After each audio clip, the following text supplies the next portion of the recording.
Hello. On behalf of Columbia University, the Columbia Global Center in Paris, and SINGA, an organization about which you will learn a great deal more in the next hour, good afternoon for some of you and good evening for still others. I'm Tom Asher, Director of Research and Engagement at Columbia World Projects. Columbia World Projects, just to situate viewers, is a new initiative conceived by President Bollinger that helps to shape networks that span and connect all parts of the university, that works to break down silos that separate one domain of expertise in the university from another, and that connect faculty to other research institutes, as well as practitioner organizations and government agencies throughout the world. And the goal is to bring consequential innovations and thinking out of the university and into the world at large. We also bring the world to us, not least in the form of the Obama Foundation Scholars. These are emerging leaders pursuing social change who join us, spend a year at the university, finding time to reflect, to share their insight with students and faculty, and learn from and with the university community, as well as others we bring into conversation with the Obama Foundation Scholars. I'm biased, of course, but it is a remarkable program.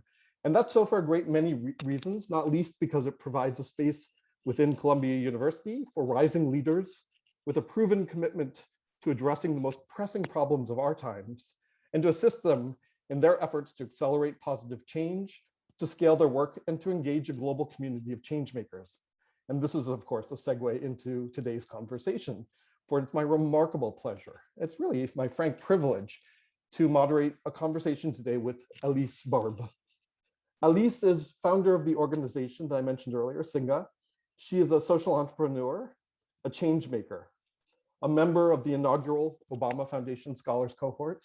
I think you are also an Ashoka Fellow, and you can claim so much more, as all of you will find out in the course of today's discussion.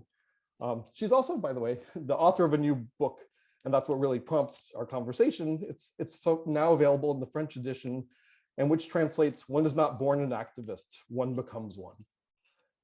Alice, just to sort of situate the conversation, and then before I draw you in, if there's one thing I hope we manage to achieve in the course of this conversation, it's that we probe this question of the making of an activist in some depth, using your own biography as you recounted in the book to explore what I think of as a series of structural tensions that inherent possibilities afforded to activists, as well as in the quest to engage and transform society and organize politics, even using the strategies and tools most readily at hand.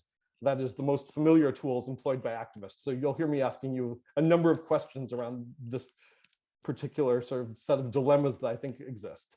And what I hope we can do is tease out your understanding of the possibilities for social movements that exist in the present, the limits to at least some of the kind of strategies that we most commonly encounter, and your efforts to build a new kind of space that advances common understanding and builds opportunity for others. And we'll do all this while sort of reflecting on your own development and career. So there's a lot to cover in a pretty limited time, and we better get started. First, how are you? And welcome. Thank you so much, Tom, and thank you to Columbia. It feels, as I mentioned before when we were preparing, it really feels like home, because I'm a French activist, and always being in the street or in movements and working on ground. And after this experience with Columbia and the Obama Foundation, I kind of feel that I'm part of something bigger than me and a network. So I feel great. I feel energized. And to be super honest, I feel super exhausted as well, because now we're back from a long lockdown and things are getting very exciting. People are going out and events are starting again. So it's a good energizer. As I said to you before we went live, I'm starting to feel a bit human again, which is a little scary also. So let's pivot to the book, if that's okay with you. Early in the book, you talk of a number of causes that brought you out into the streets in protest when you were sort of a young emerging activist. What are the issues that animated you then, and what sort of experiences did you have even before you founded the organization SINGA? Oh, wow. So let's get straight to the point. I'm very American in that way of just being blunt and going right into the question. Sorry. Diplomacy. No, no, please, of course. I mean, I think I am part of this generation that really want to change the world and have a concrete impact, because I grew up with this feeling that there were so many injustices in the world. And I mean, my parents were aware of that, and my generation was aware of that. And the next generation, when I say the next generation, maybe it's myself, but um, we, we, we see what's happening worldwide. It started with the TV, and now it's with internet, and we know, we are aware about injustice and the need for all of us to fight, to fight the good fight when it comes to climate justice, social justice. And when I was a teenager, I mean, compared to teenagers of today who are really fighting amazing fights against big companies and social justice, and are getting into politics, I was nothing. I was just smoking joints in south of France when I was 15. But I kind of was aware that there was something wrong. We were talking about globalization, we were talking about finance, we were talking about migration. And I really, really wanted to have an impact, like so many of us. And I thought that it was fair enough that I would study Sciences Po and go to work at the United Nations, which is something that I actually did. And I never found accomplishment in this. And when I ended up at the UN, I was 24. And I had this horrible feeling that the United Nations is not a solution that is curing the planet. I'm not saying the UN is bad, obviously, because UN is what states make of it. And when you see that the UN is governed by China or Russia, which are not famous for being democracies, or the US, France, the UK, which are kind of famous for being democracies, but when you saw that Trump arrived, it's like, okay, our fate, our destiny is in their hands. So I felt very discouraged of being willing to have an impact and change things, and having in front of me this giant walls of institutions and bureaucracies and political agendas. So, which is why I was 25 when I joined my colleagues to launch Singa. And Singa is a civic movement. So we just engage people, newcomers, locals. And when I say newcomers, I'm talking about refugees and people who are asylum seekers, or people we call migrants very often, because I don't know, I'm not a refugee and a migrant myself. I am French. I come from a very incredibly racist family. And I knew there was a problem, because I kind of thought that the xenophobia within my family would die with my grandparents, with my aunts, with my uncles. And I saw that it didn't happen, and that all the paths that I was exploring were not working to kill that. So building civic movements, engaging and mobilizing thousands, millions of people to fight xenophobia was for me the ultimate solution. And it worked, because Singa worked. Singa became an international movement. Now we are mobilizing in 7 countries, including Canada, but also Western Europe, France, Germany, Switzerland. And we simply connect newcomers and locals so that they can co-create things together, including businesses and projects. And this was like my professional trajectory, but I've also built movement on gender and sexual harassment and on climate and resilience. And I really think there's something to do here about mobilization and civic engagement that is going to change the world more than the UN. Interesting. There's a lot I want to keep unpacking from this, and even maybe if we can back up to explore that space, the space, the time in your life, the space in which you built Singa, but even just before that. So I know from your book you had been sort of an activist in street protests, and we're in a moment in which it's increasingly easy to mobilize under a hashtag, to draw people out into the streets, to summon record numbers that make up these crowds. So I want what I'm going to do is just try to think about sort of why is it that you moved from that kind of activism to the building of a social movement and co-creation later.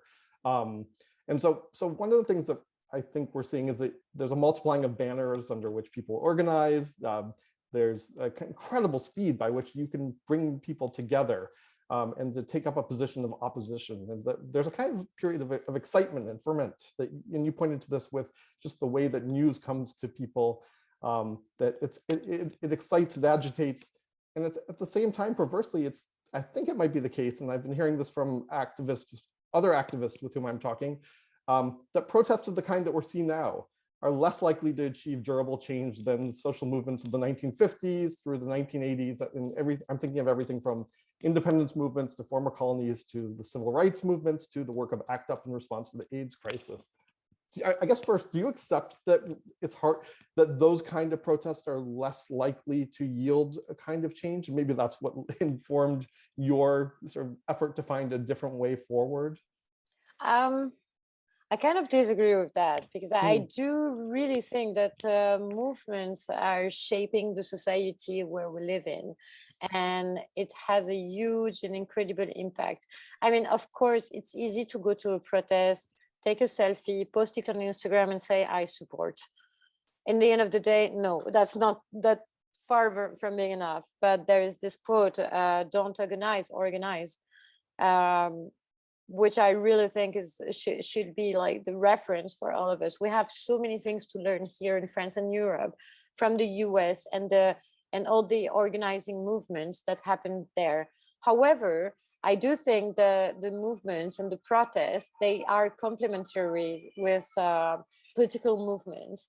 And my biggest fear now is that there's a giant distrust toward the old politicians and especially parties. We have incredible people working on ground, and the Obama Foundation has showed that to me. I was in a cohort with 11 incredible change makers that were making a difference in India, in Paraguay, in Colombia, in Nigeria. And I was very struck by the fact that almost none of them was involved into politics. So my biggest question when I came back to France was like, why? Because in France, we have this huge deficit of ambition from political parties. And me as an activist working on refugees, on migration, I never found huge interest in that. Politicians were always like, yeah, refugees, we don't really care. Until 2015, when it became like the trending word. And they were all like, oh, Singa, we want to meet you. We want you to help us shape policies that will make us look good toward the population. And I thought, okay, there is a huge deficit of ambition and of impact in the political sphere, whereas incredible people are, excuse my French, but moving their asses to change the world. And to me today, that's the biggest problem, because you see, I call them the bad people, but the hyper nationalist, populist, xenophobic people from the extreme right-wing parties, may it be in Europe or in the US. And when I say far right, it's like, yeah, like let's say it, like the conservative in the US, who are very well organized. My question today is, how can we have progressive people that have excellent and exemplary track record in civil society and building movements on migration, on gender, Black Lives Matters? How can we have them enter politics? And with Singa, we are a movement, 50,000 people. We don't even need huge communication resources. We don't have much communication resources, but we see that people just want to come because the movement that we have built is appealing. It's nice. Like you want to meet people. You want to have fun, and that's also a new way of becoming an activist and how to change things. When you volunteer in a nonprofit, traditionally, you don't expect to have fun. You expect to help vulnerable people, which may not be attractive for a lot of people. And the way we designed it with Singa, but also with a lot of movements I work with, for instance, Make Sense in France, is that no, let's just come and do the job. We don't need to be volunteering. We don't need to be beneficiaries. We just need to create the world that we want. And I think this is the new generation of activists that is like, okay, the system is fucked up, and now we need to create the world that we want. How can we design tools and spaces to achieve that? I think that's really interesting because I mean, often when we're talking about migrants and refugees, we're thinking of models of encampment or the experiences of migrants struggling to integrate into society. And I mean, I think we're thinking of those for good reason. And we think about the 1951 Refugee Convention, the 1967 protocol relating to the status of refugees. We think of the kind of hyper-professionalized humanitarian spaces that are being built and populated. And you've sort of set that model aside. And you've instead, you don't talk about refugees very often, I don't think. You talk about government, you don't even talk about government or societal obligation quite in those terms. You don't talk about the high-minded invocation of the protection of vulnerable groups. So yeah, I'd love to hear more about why you've sort of left aside that language, what you think it doesn't affect, and instead sort of why you talk about social exchange. I hear you talk about love and pleasure and all these really exciting things. And what does that, what does that do for the society you want to build? What does that allow, I guess, is the real question. I think you could have written my book because you get it. Well, I mean, I don't want to despise the Geneva Convention, and I don't want to despise all the protocols based on how to protect people. But the Geneva Convention has been written after World War II, and it defines refugees as people who are persecuted in their country, falling in 5 specific criteria: being persecuted because of your nationality, because of your political opinions, your religion, your social group, and your race. I mean, I'm sorry, but that's overrated. We're in 2021. We have the clock that is ticking for the climate crisis, the extreme intensification of capitalism as well. Sorry, I'm a leftist somehow in the way I speak, but when you see all the companies willing to do so much profits and actually killing people for that, and when you see genocides going on in China or Russia or Belarus being dictators and jailing people, at one point, I really think that we need to update all of that. And what would be great regarding the Geneva Convention would be to update the Geneva Convention, but not a bunch of white men updating the Geneva Convention. We need refugees. We need people who are forcibly displaced. We need people who are not falling into the categories to actually work on redefining that. And this is what we call civil society. This is what we call movement. I would love to do that. I would love to coordinate an international movement, a global movement, so that everybody can work and see what are the threats right now and how we can protect people who are victims of those threats. However, it's not working, because when you look at what we call climate refugees, I mean, they don't even exist in terms of like legally. They do exist, but the law wouldn't recognize them. So this is on the international law, which is why we don't really want to address that. That's the first thing, because I really think it's overrated. The second thing is that when you talk about refugees, integrations, asylum seekers, all this vocabulary, you can hear that on CNN or BFM. In the real life, people who are forcibly displaced, they don't want to be labeled as such. When they create a business, when they make friends, when they date people on Tinder, they don't want to be labeled refugees. My best friend, Ina, she's from Russia, and she, I would say integrated, but I really hate this word. She learned French by dating people on Tinder. And when I asked her why, she said, look, I'm not going to go to this French class for migrants, newcomers, asylum seekers, because it's incredibly depressing. People treat us like children. All the people that are here are very, very depressed. So I would rather learn French on dating people on Tinder. And she did that during a year. She dated 3 people per day, I think. Not really dating, but just meeting people. And this is how she learned French. And to me, this is an incredible story, because all the work you can do as a nonprofit would always label people as being vulnerable, but no one wants to be vulnerable. So you need to create a new language, a new way to engage, a new way to appeal, to be appealing to people, not only the so-called vulnerable, but also those who want to commit, those who want to do things, to fight the good fight, to tell them, look, you're not going to save someone. When I was 18, I wanted to save the world. That doesn't mean a lot. We don't need white saviors right now. We need people who have empathy and can understand empathy and experience empathy and compassion. And this is how Singa works, because the more refugee you know, the less racist you are.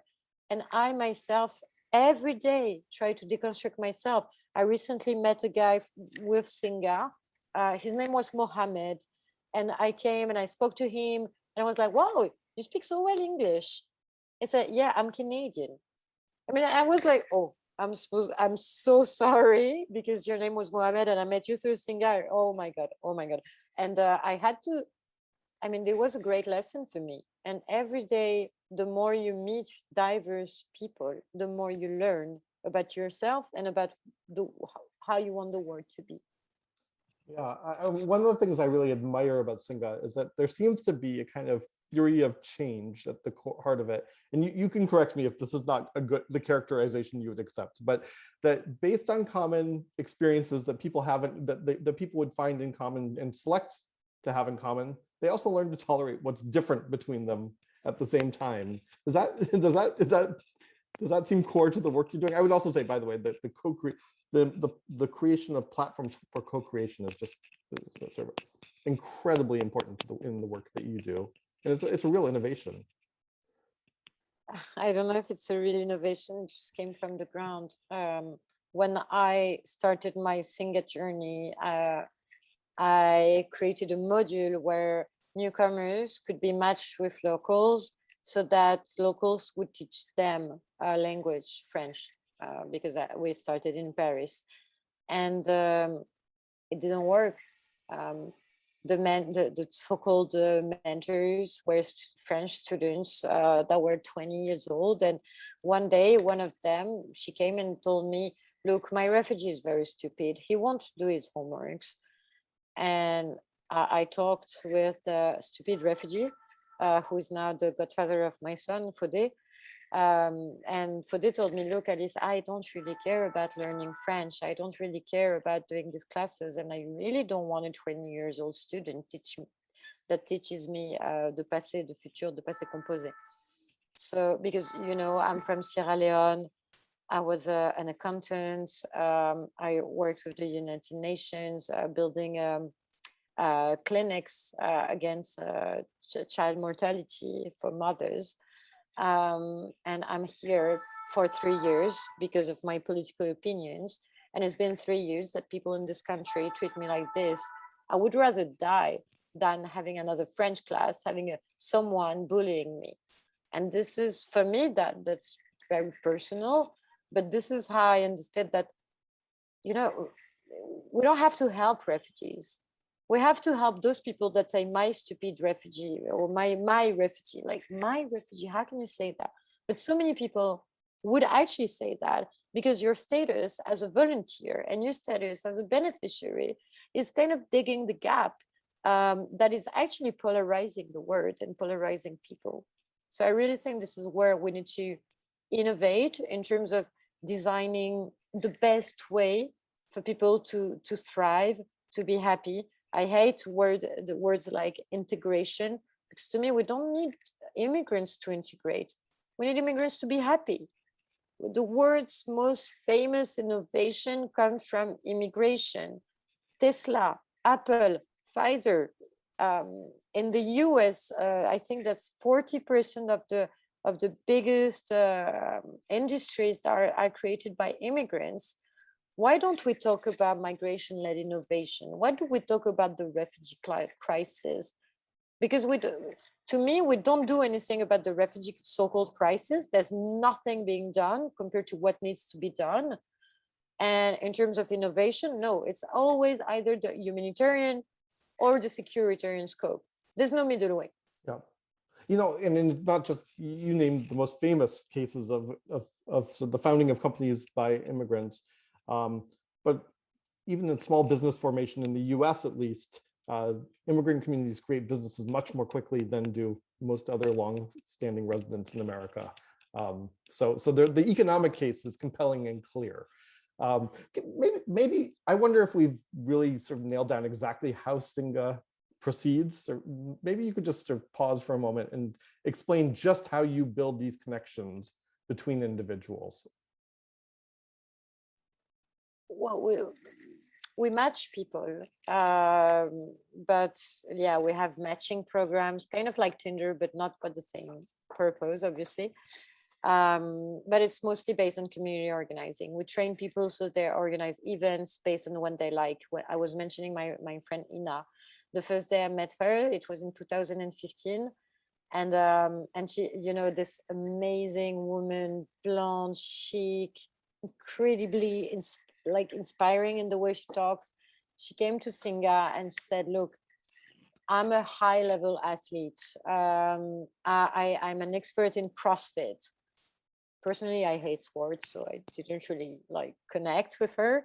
But she said, look, I want to connect newcomers and locals based on sports. So I want to organize sports events every week in Paris. And she said, I wrote to all nonprofits, all of them, and you were the only one to reply. And we're like, oh, yes, of course. We're sure that so many Parisians, newcomers and locals would love to practice CrossFit. Personally, not me. But a year later, she would have mobilized, she has mobilized 2,000 people, newcomers and locals, to meet through sports. And that had an impact, because when you look at it, people who meet when they do soccer games or CrossFit or a Zumba class, they actually talk, they have interactions. They say, oh, what are you doing in life? What is your job? What do you want to do? Oh, you're looking for a house. Oh, maybe my sister has this empty apartment. Maybe we can talk about that. And this is how Singa grew. And this is how we attract people, by saying, okay, look, what do you like? What do you dream? And based on that, we're going to connect you with the right people. And now we have cities in Singa where there's about 40 events per week without any paid staff organizing it. I personally organize a lot of wine and cheese degustation tasting. I organized a picnic 3 days ago. 40 people showed up that I didn't even know. And it was music day in France, and we had really a lot of fun. And I was speaking with this guy who's a plumber from Mali, and this guy who's a sociologist from Pakistan. And this is how we create connections. We don't need to talk a lot about that. We need experience of interacting with each other. And our data say, because we're based on 50,000 people, our data say that the more locals you know as a newcomer, as a refugee, the more the more access you get to housing, employment, all of this is boosted 60 times, like 60 fois. And within 9 months, the more friends, if you have 10 friends, in 9 months, you have a house, you have a job, you have friends, you fall in love, you learn a language. What is important also is that for a local, it takes 5 friends who are refugees to stop being racist. And that's my favorite part of it, because as a white person coming from a very racist family, I really think this is how we can hack elections, power dynamics, and xenophobia. That's really interesting. Maybe this is so. Just first, let me actually ask you a question, because as I was thinking about these statistics that you were just recounting, and the fact that if you have 10 connections, that certain kind of opportunities follow. I'm just curious, does the concept of social capital animate some of the work you do? I mean, is that something you actually reflect on, or is that really belong to the space of the university and not to the space of practice? It is completely the theory of social capital, of course. the more friends you have, the richer you become. But beyond that, also I saw in the chat this question, because social capital is very essential, especially today in terms of COVID. We just spent a year and a half alone. And I think this is very, very threatening for our democracies. The less you meet people, I mean, not even about refugees or races, but the less you interact with people, the less engaged you become, especially for all causes. And I've read studies saying that there's 30% of the French population that had no interaction with its neighbors in the past 12 months. This is incredible to me. Or not even a political conversation with a friend, not even an email about politics. And I really think this is highly disturbing, because I don't want to live in a world that is so much polarized, that people just go online to have their news check and then they don't even interact with the others. I'm so happy to interact with my neighbors. I'm so happy to interact with people I don't know a singa. And I wish that was the case, but unfortunately I'm part of the happy or sad few. And I don't want either to be polarized as part of the angry people fighting xenophobia and being angry at xenophobic people. And I really wonder what is the solution to that. And one of the questions in the chat was, how important is this to make sure governments reflect and change the way they treat immigrants and refugees? To me, voting, because immigration will always be a political issue. We had elections on Sunday. Immigration was not even part of the mandate of the candidates. They would be elected for regional elections. Immigration and security was not even part of their mandate, but everybody talked about it all the time, like migrants, too much migrants, too many migrants, security, we need to protect ourselves from migrants. I was like, come on, how can it be such a political item put in the agenda? Whereas it's not exactly the point, but the point is, how can we embody the French motto? It's liberté, égalité, fraternité. Fraternity is completely forgotten because people don't actually talk to each other. And that's what I am the most scared about.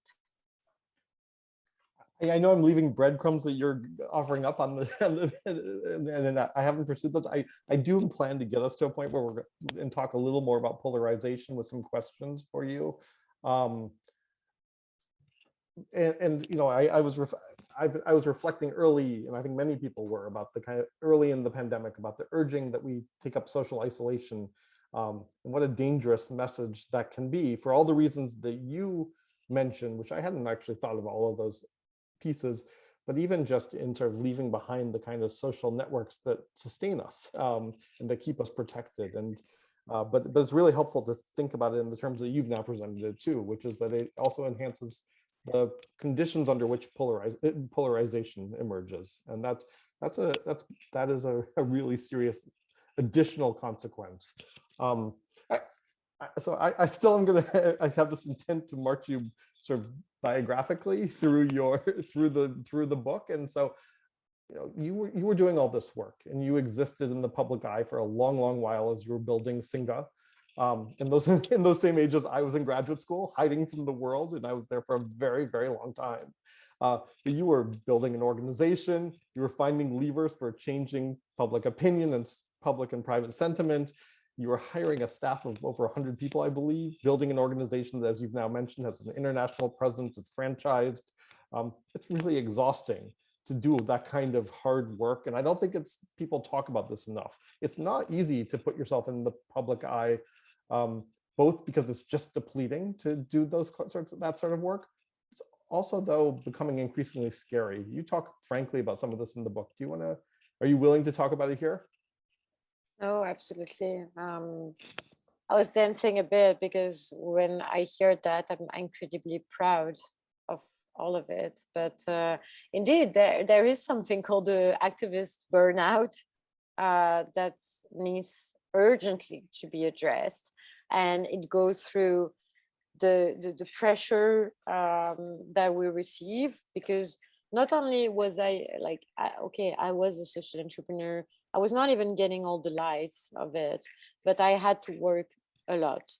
I had a baby, and also I was victim of cyber harassment and huge threats against my life.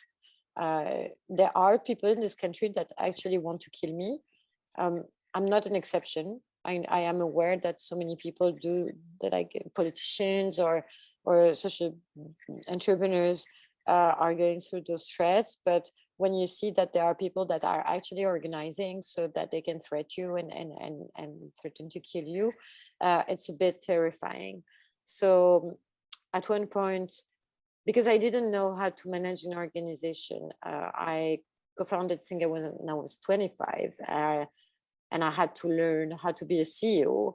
And to be honest, really hate this job. You need to hire people. Sometimes you actually need to fire people. I can't fire people. I cry every time I have an HR interview. Um, you need to fundraise. You need to negotiate with sharks sometimes when you want money. You need to be strong. You need to be tough. And I'm a woman. I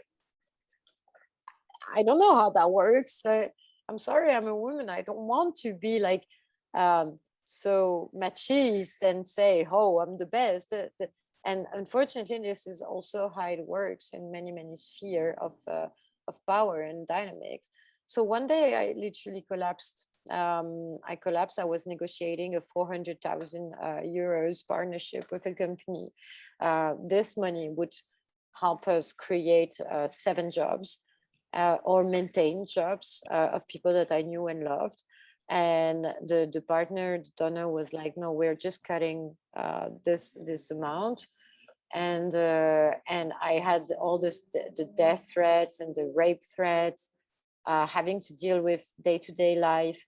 You know, when you don't even find pleasure in going for a brunch or being with your child, that's kind of a red flag.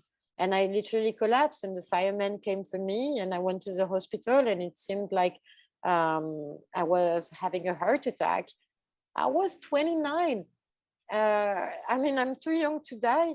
And even today, I mean, for 3 years, I'm better, and I've learned a lot of discipline, how to treat myself, how to care about myself, how to eat well, how to exercise, how to meditate, how to not drink too much, how to not smoke too much. Sorry, I'm French. Um, and I have a coach and I have a shrink and all of that. But I really think we need to talk about it way more and address that way more. Also, all my friends are people who've been persecuted and went through hard trauma. So I have to say I've learned a lot from them, because when it comes about to me, I'm very humble. Like I have people that I share my life with who are telling me about how they were tortured or persecuted during months. And that's a lesson of resilience. And I'm learning a lot. But what I learned the most was that if I am not well, the people I'm supposed to serve are not going to be well either. So I need to protect myself. And I need to share that with other people who are not well. You know, it doesn't get talked about in out loud very often, but yours is not an uncommon experience. When I talk to people, sometimes before these public events, we huddle for 20 minutes before, plan the course of these conversations. It's remarkable how often I hear about this kind of experience that you've had too. And I think that it's so rare for leaders of these organizations to come together in this kind of, in a kind of confessional mode and talk about this. The people I've talked to who work on some of the most sensitive issues in the US, they also receive death threats. They have escape plans from their housing. They have meeting sites in the event that something happens where they can meet up with their family. They have, it is astonishing, and I guess a privilege to hear those kind of conversations behind the closed doors. But I think sometimes it's really important to discuss some of it out loud. And I always tell people, and this is sort of my segue into talking about the Obama Foundation Scholars Program, that in some level, when we have an interview process after we've come up with a short list of who we think it really makes sense for the program. One of the things I always mention in the interviews when I'm part of those is that one of the most important things the program allows is a chance to sort of just pause and reflect and catch one's breath and then hear from others what they're going through and how they're navigating the same That's set of huge. tensions. The discipline I was mentioning was taught to me by President Obama.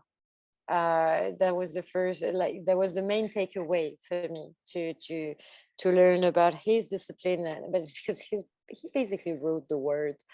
So the question is, how can you be human? How can you still be a human? And this is what he told me, like discipline, self-care, and all. And the fact that I could have the honor and privilege of spending those 12 months being hosted, protected, cares, like the Obama Foundation experience as a scholar was incredible, not only for all the learnings and the chance of meeting incredible people like you, Tom, but also to kind of, pause and be like, it's okay. In the end of the day, I will be able to eat, learning. I don't have to think about all of that. I'm just here to learn. And the greatest thing is that I was asking them, like people from the Obama Foundation, Bernadette Mihan, David Simas, like, what do you expect? What do you want us to do? Are you brainwashing her so that we can go back home and, advocate for the US? And they're like, no, we don't expect you to do anything. We just trust your gut. And that was super impressive for me. I mean, of course, I can't really say that I will all my life be a huge defender of President Obama or the US, because obviously when I met President Obama, when I met Samantha Power, or all the people working in the White House, I had kind of a ghost behind me of all my friends from Syria, from Libya, from many countries, and their parents and their children who died. And I was like, I couldn't help thinking, why did the US do that? Or France, actually. We're also not really great with peace, and my country sells lots of weapons. But after this anger, like past this anger of being like, why? My second question was, on what ground did you base your decision as humans? I mean, you can bullshit me about many things, and that's okay. That's the political game. Everyone has an agenda. But many of them told me, look, I believe in the Constitution. I believe in human rights. I believe in this amendment. I believe in international law. And that made me think, what if it was me? What if it was people like me? What if it was people that I admire, working on ground, activists, incredible people fighting the good fight, social justice, economic justice? What if it was them in charge? What decision would they take? That leads me to a conclusion. We really need to safeguard democracy based on ethics, integrity, and empathy. Everybody is doing his best, but we need to have the right people on board. Yeah, when I think of the program, I think it's trying to instill a certain notion of leadership that maybe has at its core those three traits that you just mentioned: ethics. I've already lost the other two, but apologies. But I struggle with this idea of leadership. I know it exists. You see it. Well, you know it when you see it. And it's very hard to name. I'm curious how you think about it. What is leadership? How do you know it's being developed? What are those signals that you can pay heed to? What is leadership is quite a broad question. I mean, when we speak French, leader is very inspiring as a word in French. We say, oh oui, on a besoin de nouveaux leaders. If you translate in French, it's more manager, dirigeant. And I think leader is is a very English word because of the inspiration part of it. And I really think this inspiration is something we need when it comes to leadership. We need people who inspire because they are showing the way, because they are exemplary in their struggles. And it has to come from deep down. I kind of feel that we have lost that along the way at one point. I know that there is this, there are ministers in the French governments right now, and I'm sure it's the same in the US. They do have Twitter advisor, people who are paid shitload of money, who are 25 years old and who are doing the Twitter agenda. They don't have ethics advisor and or long-term advisor. I'm so willing that the people who are leading the way, especially in democracies, and I fully respect the words republic and democracy, and I have huge respect toward the institutions. I really think that we need to put ethics at the center of the decision-making process, and we need to think long-term all the time in terms of instead of short terms. Sénèque, the philosopher, was saying there is an urgency to long-term, which is kind of paradoxical, but I really, and it was like thousands of years ago, right? Today more than ever, because the clock is ticking, really need to think long-term, and that's leadership. That's interesting. Yeah, there is an absence of sort of long-term thinking in the world at this moment, and at a time when I think we probably need it more than we've needed it in a very long while, and that's scary. So this is all really interesting. So you had this foundational experience of meeting people who made incredibly consequential and difficult decisions. You were saying you wondered how it would change how you operate. And when you came back to France, how did it change your thinking? What is it that you're embarked upon these days that you might not have done if not for this experience? So being surrounded by people that were actually ruling the world led me to thinking that Singa and all the other movements that I dedicated my life to may not be enough.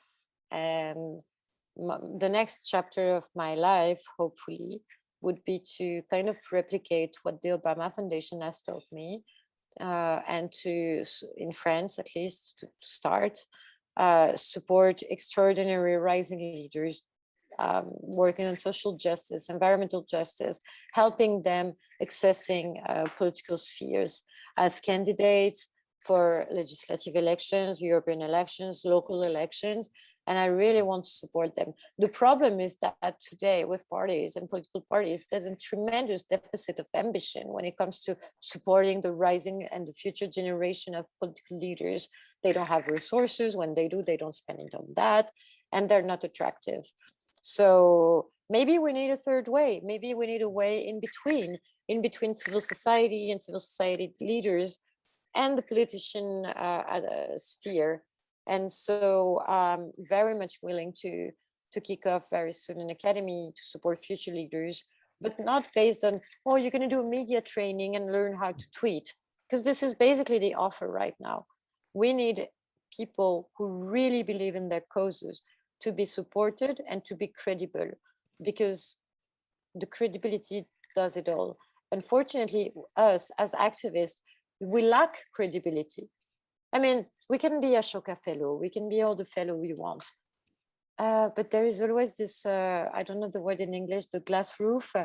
That's not, I know that's not. We say glass ceiling, but yes. Glass ceiling, where we arrive to a certain point where we can't really achieve impact, because there are power dynamics around here that we actually need to challenge. But how can we be equipped to challenge that?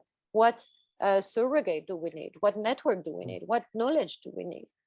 So this is what I'm exploring right now. That's interesting. You've worked within these third spaces that you keep building before. So it seems that you find there's something very appealing to you in finding those that sort of way out of these fundamental dilemmas. But I'm wondering, I'm going to ask sort of two, maybe they're tough questions to end this, and then we'll open up to the questions that people have been seeding.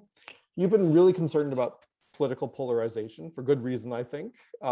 It's really tearing asunder so much of the world, and certainly the prospect of what could happen next in France is frightening or worrisome at least. On the one hand, I think it's really appealing to find these rising leaders that you're looking to identify and to bring them into the space of parties and organized politics. I wonder, I wonder, do you think that will mitigate polarization? These are social activists, often coming from the left. So on the one hand, is that the necessary step to mitigating polarization? And then also, do you think that people who are sort of animated by one or more causes, I mean, it seems to me that one of the reasons that we have polarization today is that people have narrowed the sets of interests that they represent. And so will this actually create, maybe it just draws politics to the left, but it doesn't actually rebuild a center. What do you think of those two Not sure two I can concerns? solve that in 5 minutes. There is a risk. Obviously, there is a risk. One of the questions from the audience was making sure country leaders lead with empathy. I see incredible people, especially women, who are leading with empathy, like Jacinda Ardern, for instance. And everybody is very, like, to me, people are very inspired by what she does. But of course, it leads to polarization. I guess the real question when it comes to polarization is how much can we offer a real life experience instead of having social media and being fed by fear. It takes 1 second to create fake news. It takes 6 seconds to debunk it. So it's so much effort, 6 times more effort to support people with helping them, or like getting the experience of empathy, of compassion. And I'm sure that unfortunately religion is not going to help. Like, I have huge respect for all religious leaders, but I think there's also a glass ceiling there. My biggest fear is the spread of hate, and we need role models. When I think of Jacinda Ardern, when she was watching the video of the Christchurch murder and killing, and just after she just watched it, and then she addressed the Muslim community in New Zealand, and the words that she found was "Salam alaikum," may peace be upon you. That takes a lot of courage to do that from her, but also lots of courage, obviously, from the victims and the communities. And she managed to make peace and to be at peace with it, and and to not politicize all of that, to not fall in this trap of politicizing all of that. And I'm sure that we all hear that. We're all able to hear that. We need more role models, that's for sure. And we have a huge deficit of role models that are showing this way. I know that you can't be a teddy bear all the time and be, oh, let's be kind, let's feel compassion. Of course it doesn't work. Everyone has a political agenda, and the political area is a sharky area. But we need to try at least. And this all seems like a really good segue for one of the questions that was submitted anonymously, which is asking, how important is it to make sure governments reflect and change the way they treat immigrants and refugees? So on the one hand, you've talked about co-producing a new kind of global charter. You've talked a little bit about role models who are state representatives of the state. What else can and should and must governments do? Or is that just not the space that you want to engage at the moment? No, of course. I don't think governments are going to change the way they treat immigrants and refugees tomorrow. It's not going to happen. When you see like all the international policies about migration are being written by white men who are experts and the field, based on something called frontiers and borders that have been drawn unilaterally without asking people at all. I really doubt it's going to change. But what can change, I think we can change political leaders, because I mean, political leaders are not renewable resources. We can change them. And this is where I'm intending to fight my future fights, because I really don't think that power dynamics and the way it is, and personal agendas of people and finance and frontiers market are going to change the way we treat immigrants. On the sad note, I'm so sorry to talk about that, but we know that security, border security is the first or second most expensive expense from the European Union. The problem is that the more you invest in borders, the more smugglers you have. And people are going to cross borders, that's for sure. Like, even if they're killed on the way, that makes just more money for the smugglers and more danger and more risks for them. There is a whole industry. Recently, Greece has tried new weapons to torture them, sound weapons. When they hear it, they have to run when they're at the border. We are testing weapons to torture children, women, men that are just escaping their countries. So to me, the problem is, how can we replace those that are empowered who are taking those decisions? Because people actually die every day, and we can find them on Twitter. We can see that on Facebook. So we know, we can't say that we didn't know. So there's something a little bit radical that we need to do in terms of voting. Like, we do need to vote, but we also need to offer to have a better political offer and to be more transparent about what's going on. However, being angry, because I'm very angry, in case you haven't understood, being angry wouldn't solve the whole situation. And this is why I think angry can be replaced by empathy. The more empathy we will have, the more empathetic leaders we will have. I think that's an important, you built a beautiful through line. I guess it's an important insight, but you built a beautiful through line from the beginning of this 60-minute conversation to where we are today.